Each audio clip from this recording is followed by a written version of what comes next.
Rádio. A rádio oficial de quem investe. Sérgio Sanita, sempre de olho no reg dos gráficos, de olho nos papéis e com muitos destaques pra gente viver esta terça-feira. Meu parceiro, bem-vindo, ótimo dia. Olha aí, ó, sente os destaques que o Sanita separou. Vamos falar de Bepam ontem, na parte da tarde, quando eu flagrava os papéis preferenciais, estavam tendo uma alta na casa dos 12%. Foi um dos destaques de alta. Também vai falar de CAB3, de PTBL3. E em relação às baixas, IRB, Usiminas, Burger King, enfim, temos muito assunto para tratar. A palavra é sua, Sanita, bem-vindo. Bom dia a todos, um dia aí pra gente com forte queda nas commodities, né?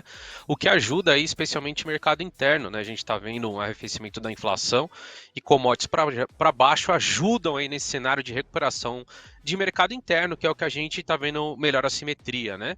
Então a gente viu alguns papéis se destacando hoje, ontem especialmente aí focados exatamente no mercado interno, consumo aí.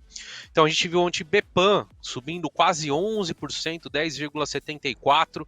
Bepam que ainda estava no movimento, né, arrastado de alta, não estava mostrando muita convicção, né? Média de 100 ali barrando o papel, e ontem ele mostrou uma forte alta com volume relevante. E agora, né, que a gente começa esse movimento mais forte, a gente traça aqui o Fibonacci de toda essa pernada de queda e vê que ele está exatamente na primeira retração ali, R$8, né? Fundo ali anterior, de maio, papel confirmando hoje, né? E mesmo se não confirmar diretamente, porque subiu quase 11%, seria até natural e saudável uma lateralização curtinha aqui, mas o papel continua nesse zigue-zague ascendente, vai ficar livre para buscar os 8,60, 8,70 ali na retração de 50%, e depois os 9,30 ali na retração de 6,18.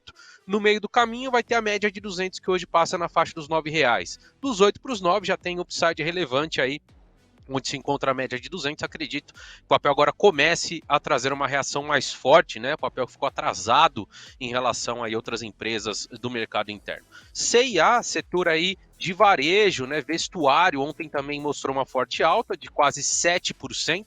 C&A que vinha numa bela puxada aí, né? De julho para cá, chegou a se recuperar 86%. Acabou mostrando um pouquinho de correção aí, especialmente na primeira parte de agosto, e agora a gente volta a trazer força aqui. Se a gente tiver força suficiente nos próximos pregões para voltar acima dos 3,60, o papel continua mostrando força, e aí a gente vai mirar ali a média de 200, que está na faixa dos 4,50. Então o papel que vale colocar no radar pode ainda ficar um pouquinho mais travado, né, dentro de um triângulo simétrico aqui, mas à medida que consiga esse rompimento, fica com bastante espaço para andar. 4,30 até 4,50 seria uma região inicial de alvo para o papel, e depois o topinho de abril lá na faixa dos R$6, 5,80 ali, mais ou menos, 5,85 foi a máxima.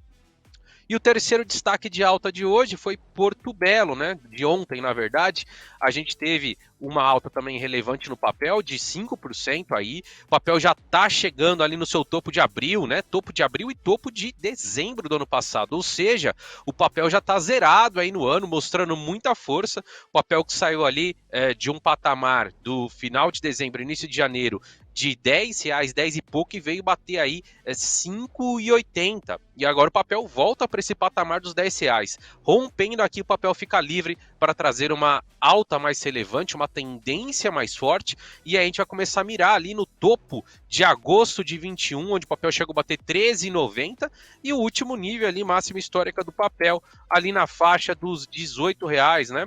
Muito próximo dos R$18. Então vamos ficar atentos aí, que esse papel está mostrando muita força. Destaques de baixa, entretanto, apareceram em RBR3, IRB, né? O papel está num momento muito complexo, aumento de capital, o papel estava se segurando ali, né? Numa leitura de um triângulo simétrico, eu havia falado nos últimos pregões, inclusive, mas ontem perdeu esse triângulo. Desculpe, anteontem perdeu, e ontem confirmou aí com uma queda de quase 6%, renovando inclusive sua mínima histórica. Então a gente não tem mais memória de preço para segurar aqui o papel. Teve inclusive a autorização da CVM de aumento de short seller, né? Ou seja, o limite passou de 25 para 30, o que acabou aumentando aí, né? Quem acredita que o papel vai mirar lá a R$1, que é o que se diz que vai sair ali próximo a R$1,20, R$1 aumento de capital, o papel deve continuar na sua tendência baixista. E o alvo desse pivô observou aqui que o papel ativou, fica ali num R$1,70. Então, um momento complicadíssimo aí para a IRB Brasil. Outro destaque de baixa foi os Minas, né, que teve notícia aí de Capex saindo na sexta-feira, o papel caiu muito forte, 6,67 na sexta-feira, e ontem confirmou, né? Momento ruim para empresas de materiais básicos, com commodities para baixo, China para baixo, e os Minas já tinha ativado esse topo duplo, ontem caiu mais de 5%, tá vindo mirar a mínima do ano, né? O papel tá buscando ali o patamar dos 7,93, que foi a mínima. E se vier a perder esse patamar, a gente olha para o lado esquerdo do gráfico, só vai achar suporte intermediário ali na faixa dos 7,20. Então o papel realmente está muito pesado, um momento ruim para os Minas, não só para os Minas, para o setor de materiais básicos como um todo que vem sofrendo aí com a queda da China, queda de commodities, tá? Outro destaque negativo foi Burger King, BR3, papel que vem de uma fortíssima alta, mas começou aí, né, depois que o fundo, né, que fez a proposta lá de aquisição, teve, né, pelo conselho aí negado, né, essa proposta, o papel começou a realizar, subiu muito forte na notícia, acabou se mantendo muito forte, bateu ali na faixa do 8,80, agora começa a trazer uma realização. A gente vê aí a média de 9 inclinado para baixo, a média de 21 está muito forte para cima, começa também a fazer esse movimento. Então, à medida que a gente veja zigue-zagues descendentes, o papel pode vir testar a fronteira superior do gap, que está ali na faixa dos R$ 7,11. Então, muita atenção que sim, depois dessa fortíssima alta aí, e com essas notícias, vamos colocar entre aspas negativas aí, a gente pode ver o papel trazendo uma correção, e a leitura aqui também é de um topo duplo, então sim, é bem provável que ele venha buscar essa região de fronteira superior do gap lá na faixa dos R$ 7,00. Quem tem posição vale ficar atento aí. Agora, se o papel voltar a mostrar força e romper os 8,80 aí nos próximos pregões, nas próximas semanas, aí sim vai ter espaço gráfico para buscar a região dos R$ 10,00, ali um topo de agosto de 2021. Beleza, Sanita. Vamos então agora com os pedidos que chegaram dos nossos ouvintes. Começando com o Cardoso. Ele perguntou, Magalu e Via sobem hoje, né? Então vamos começar com esses dois pedidos, Sanita. Olha, se sobem hoje eu não sei, mas que a simetria está convidativa está, né? A gente vê Magalu aí numa tendência bonita de alta, com espaço, não tocou ainda nem a média de 200, nem a retração de 6,8 de toda essa pernada de queda de abril para cá. O papel segue numa tendência muito bonita, zigue-zague ascendente, média de 9 conduzindo o preço, muito bonito o movimento na Magalu, e correções aqui são oportunidades, tá? Nada muda aqui na tendência, corrigindo, batendo na média de 9, oportunidade para se avaliar a entrada, tentando capturar o movimento até esse 5,30 e mostrando força adicional, né? Tem uma barreira no 5,70 ali, que foi um fundo testado várias vezes. O papel pode apontar aí no decorrer das próximas semanas, dos próximos meses, lá para a faixa dos 7,40. Via já está no momento um pouquinho diferente de Magalu. Por quê? Porque a Via ela foi antes, né? Rompeu a retração de 6,8, bateu na média de 200. E agora a Via está deixando topos mais baixos e fundos mais altos. Então a leitura aqui é de um triângulo simétrico. Então, para quem quer pegar posição na Via, o ideal seria que o papel rompesse, esperar romper esse triângulo para cima, romper a média de 200, aí o papel fica livre para buscar a região de topo de abril ali nos 4,40. E aí, à medida que a gente veja, né, sinalização, inclusive o mercado lendo, não só para essas outras empresas, para o mercado interno como um todo, uma diminuição já de juros no radar, aí essas empresas têm bastante espaço para recuperar, né? São empresas que caíram 90%, algumas 95% das suas máximas, e segue com uma simetria muito interessante para recuperar a parte dessas perdas. 9h51, meu caro Sérgio Sanita. Sabe o que o relógio quer nos indicar? Eu vou fazer um leilão. Leilão, daqui a pouquinho o Mercado à Vista, cobertura completa. O Arthur Horta, do time de companhias, vai chegar. Separou, entre outros destaques, Twitter. Vamos falar de Elon Musk. Vamos falar muito de BRF, com esta mudança que a gente teve na cadeira mais alta da companhia. E a gente vai falar também do setor de saúde com o gancho do rol taxativo. Ontem o Senado fez a apreciação do texto que amplia os serviços de saúde e faz com que os planos de saúde tenham que correr atrás de serviços para além daqueles indicados na lista da ANS. Daqui a pouquinho, cobertura completa. E o Diego tem mais papéis separados para você analisar, viu, Sanita? Diga, Diego. Exatamente, Sanita. Vamos aqui com o pedido do Gustavo. Ele pediu análise de LAV, LAVV3. Lave está num excelente momento, né? A gente viu aí nos últimos pregões um forte rally do papel, desde aí do dia 23, o papel está subindo aí sem descanso, né? E se a gente olhar um prazo um pouco mais amplo, a gente entende que o papel está rompendo, né, esse caixote aí que ficou muito tempo preso, de outubro até agosto, aí o papel ficou preso nesse patamar 5,50, 4,30, 4,20. E agora que o papel rompeu essa região, ele tem espaço aí para trazer um viés mais forte de alta. É verdade que já está ali próximo de outra região de resistência relevante, ali nos R$6, né? Inclusive bateu ontem na máxima de 6,04. Agora o papel vencendo essa região dos 6, 6,10, que é uma região imediata, o papel pode buscar ali o topo de junho de 2021, né? Então o papel tem bastante espaço, lembrando que é um papel relativamente recente na bolsa, né? Teve sua IPO ali no final de 2020 e tem tudo, até inclusive pelo setor ser um setor que está bastante amassado e ser sensível à diminuição da taxa de juros, à medida que o mercado comece, essa potencial diminuição é muito provável que comece, né? Mas obviamente olhando por um prazo um pouco mais amplo, de alguns meses, buscar ali o topo de junho na faixa dos 7,80, mas belíssimo movimento, muita força do papel. Para quem está de fora, né, vale aí colocar no radar, especialmente se ele fizer novamente uma correçãozinha leve aqui, próxima média de 9 períodos ou de 21, caso corrija um pouquinho mais, fica bem interessante para entrar. Lembrando que vai ter dividendos aí, né? Amanhã a DataX vai distribuir 31 centavos de dividendos. Então, quem não gosta de dividendos, né? Porque aí vai receber só depois, tem que ficar atento a esse cenário aí de que se você entra hoje, dormir com papel comprado, amanhã vai ter o desconto de 31 centavos no preço da ação, tá bom? Boa, Sanita. Agora nós temos 9 horas com 54 minutos. Galera querendo saber de TWTR34, BDR de Twitter, em função de mais um capítulo Elon Musk tentando desembarcar daquele movimento de compra que ele endossou. O que o gráfico revela, hein, Sanita? Tá no momento de indefinição, né? Se a gente conectar aqui, ó, topos mais bem visíveis no gráficos, né? De um tempo aí maior, de alguns meses atrás, a gente vê topos mais baixos e fundos mais altos. Então a leitura aqui de um triângulo simétrico gigante, né? Então o papel está no momento indefinido aí para quem quer trade. Nesse curtíssimo, olhando aí alguns dias apenas, o papel está desenhando um possível pivô de baixa. Então pernada, respiro, perdendo essa região de fundo, o papel pode voltar a buscar ali a faixa dos 88. Então ficaria de fora aí, acho que é confusão, enquanto não definir o Elon compra ou não compra o Twitter, como que vai ficar, eu ficaria de fora aí. Talvez se você estiver olhando médio e longo prazo, talvez faz sentido aportar nesses preços, mas no momento aí gráfico indefinição e confusão aí na certa por curtíssimo prazo. Bom, dissemos aqui mais cedo que Lorival Luz deixava a BRF após 3 anos como CEO. E há pouco nós tivemos Miguel Gulart confirmado como substituto para sentar na mais alta cadeira da BRF. Com esse gancho, queria que você falasse sobre a BRF, Sanita. O que é que o gráfico também nos diz? O Brasil Foods segue numa tendência de alta, né? Já não de agora, de algumas semanas fez um fundo duplo ali, mas não é uma alta tão forte assim, né? Fez um belo fundo duplo, esperava-se que o movimento fosse tão forte quanto essa queda, mas ele não aconteceu dessa maneira. Vai fazendo zigue-zague ascendente aí de maneira mais arrastada, tá? É uma empresa realmente bem complexa e vem se estruturando ao longo dos anos.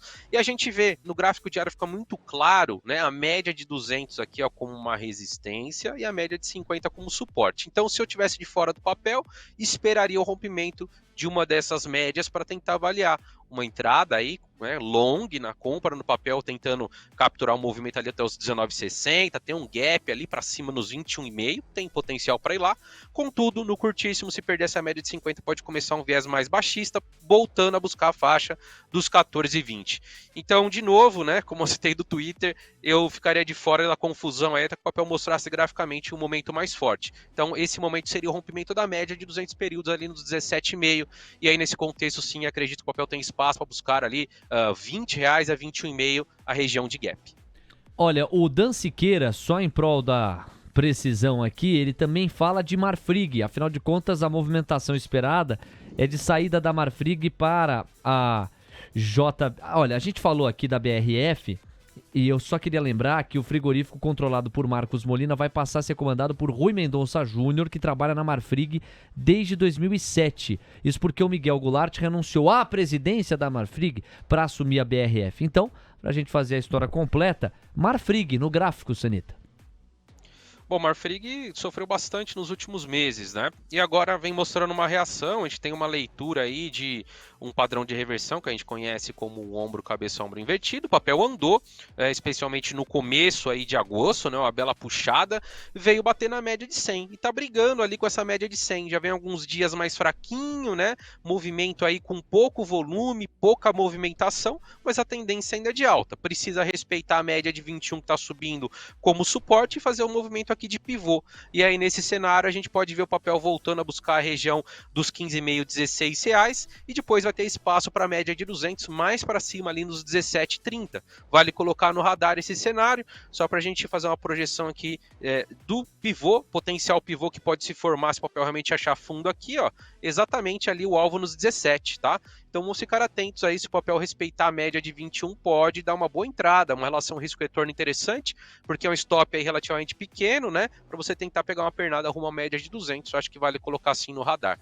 Em relação à empresa e facilidade aí de talvez carregar a posição, prefiro o Marfrig do que Brasil Foods.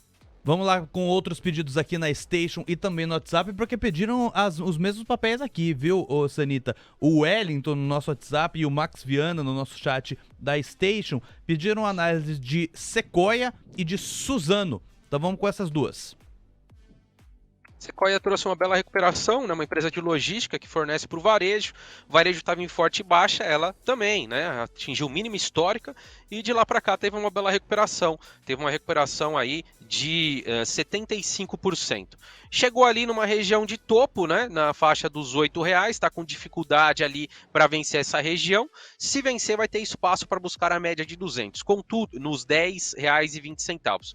Contudo, se vier mostrar fraqueza e perder essa região de fundo aí de mínima do dia 22 de agosto, que foi 6,75, aí o papel vai montar pra gente aqui uma figura gráfica que a gente conhece como topo duplo e pode trazer uma correção um pouquinho mais expressiva rumo à média de 50, ali na faixa dos 6,10 até esse fundo aqui, essa faixa dos 5,80. Então, se eu não tivesse posição, eu ficaria de fora até que o papel conseguisse fechar acima dessa região dos R$8. Se você tem posição, vale carregar sim. Só fica atento se o papel perder essa região de fundo, porque ele pode trazer uma correção um pouquinho mais ampla aí. Mas sim, diante de tudo que o papel caiu, né? A gente viu o papel saindo aí recentemente, alguns meses atrás, um patamar ali de R$16, o papel chegou a bater 4,5, ele tem espaço sim para sua recuperação aí no curto prazo.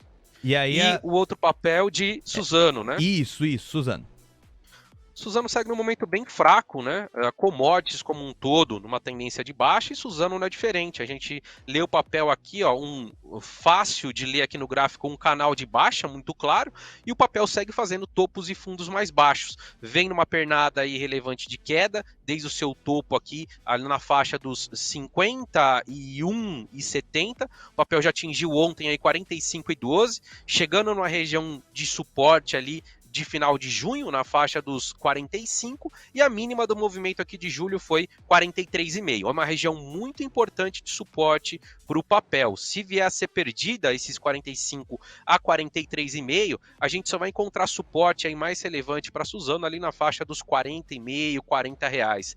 Então vale ficar atentos, esse cenário de baixa nas commodities, e o papel segue aí numa tendência tranquila, né? Sem ficar esticado, sem ficar sobrevendido, dentro do seu canal de baixa, fazendo topos e fundos mais baixos. Nesse momento eu não teria empresas aí mais direcionadas a commodities, talvez se fosse para carrego, olhando médio a longo prazo, acho que faz sentido, mas o caso de Suzano aqui está bem pesado e apontando para a mínima do ano, então ficaria de fora. E agora para os chorinhos aqui do nosso WhatsApp, o nosso ouvinte, deixa eu até pegar o nome dele aqui, o Thiago Hermes, ele pergunta para você, Sanita, sobre Grupo Natura, NTCO3. Natura não andou tanto quanto esperávamos, né? O papel caiu forte, estava pintando uma boa recuperação aí. Ele veio, né, depois de atingir a mínima de julho, como a maioria dos papéis fez esse fundo, começou a recuperação, mas ele parou ali na resistência dos 18,30. De lá para cá o papel segue fraco, caiu muito forte, começou novamente a reação, bateu na média de 100 e vem recuando nos últimos 2 pregões. Caiu aí na sexta-feira quase 7%, ontem caiu quase 3%, então segue fraco. Ponto gráfico para compra só se ele conseguir romper a média de 100, aí de novo ele vai ter barreira ali dos 18,30 e mais acima na faixa dos R$20, que é uma barreira mais forte. Então apenas quando o papel, né, especialmente a gente olhando um prazo um pouco mais amplo, quando o papel conseguir vencer essa região dos R$20, é que ele vai ter um espaço mais forte para andar ali até a faixa dos 28, né, que foi o topo ali, 28,5, que foi o topinho de abril, é o que a gente está acostumando a usar de parâmetro com outras empresas voltadas para o mercado interno. Então, rompendo os R$20 nas próximas semanas aí, Natura pode ser que comece um movimento mais forte de recuperação, mas o curtíssimo ainda está pesada, pode voltar a testar a região dos R$13,80 a R$13. 10 horas, 3 minutos, começou o chorinho de cá, chorinho de lá, vamos para os finalmente, porque já tem o mergulho completo no mercado à vista. Sanita, a galera aqui viu você falar de Via, viu você falar de Magalu e no campo das varejistas tá pedindo para falar de Americanas também, o que esperar para a Mer 3. É que você pode nos dizer? A Mera aí não teve uma recuperação tão ampla quanto o Magalu e Via, que mais que dobraram das suas mínimas, mas segue aí agora começando a mostrar bastante força, né? Fez a leitura de fundo duplo, puxou muito forte, subindo aí mais de 50 nessa pernada, e agora uma correção natural e tranquila, região da média de 9 aí que tá subindo, uma região de suporte imediato, respeitando aqui essa média de 9, vamos monitorar se o papel começa a mostrar força, tem tudo para ir até o alvo do fundo duplo ali nos 23 a R$25, tá? A média de 200 períodos está na faixa dos 24,5. Então, por enquanto, essa correção dos últimos 2 pregões, especialmente no papel, é uma correção natural, né? Veja que a diminuição do volume corrobora com isso, né? A forte alta do volume nas altas aí que aconteceram, especialmente na semana passada, e agora na correçãozinha aqui, volume diminuindo. Então, um movimento natural, respeitando a média de 9, voltando a mostrar força, o papel tem tudo para buscar ali dos 23 a R$25 e tá devendo, né, em relação aos seus principais pares, Magalu e Via. Então, acredito sim que o papel continue mostrando força no decorrer dos próximos pregões, tá amassado, tem espaço para subir. A gente viu o papel ali no topo de início de abril, na faixa dos 35 e pouco. O papel veio bater aí R$12, tem bastante espaço para sua recuperação. Para fechar, Diego. O chorinho da Station, fazer o pedido do Hudson Lopes, Cash 3, Sanita. Cash também está fraca, né? Não conseguiu mostrar um movimento convincente ainda. Precisa romper a região de R$1,50 para começar também um movimento mais forte. Muito parecido com o que vem apresentando Natura, com o que vem apresentando Pets e até mesmo Espaço Laser. Então ficaria de fora para tecnicamente do papel, mas à medida que ele rompa aí R$1,50, sim, vai ter espaço para andar até a média de 200, pelo menos ali na faixa dos R$2,20, que converge com o topinho de maio. Se o papel mostrar um pouco mais de força, aí vai ter bastante espaço, dado que o topo de abril no papel fica ali na faixa dos R$2,85. Então papel que ainda não mostrou força, mas se fechar acima do R$1,50, tem bela simetria aí para recuperação. 10 horas, 5 minutos, obrigado ao Sérgio Sanita, amanhã tem mais, Sanita, até lá. Valeu, grande abraço. TC Rádio, a rádio oficial de quem investe.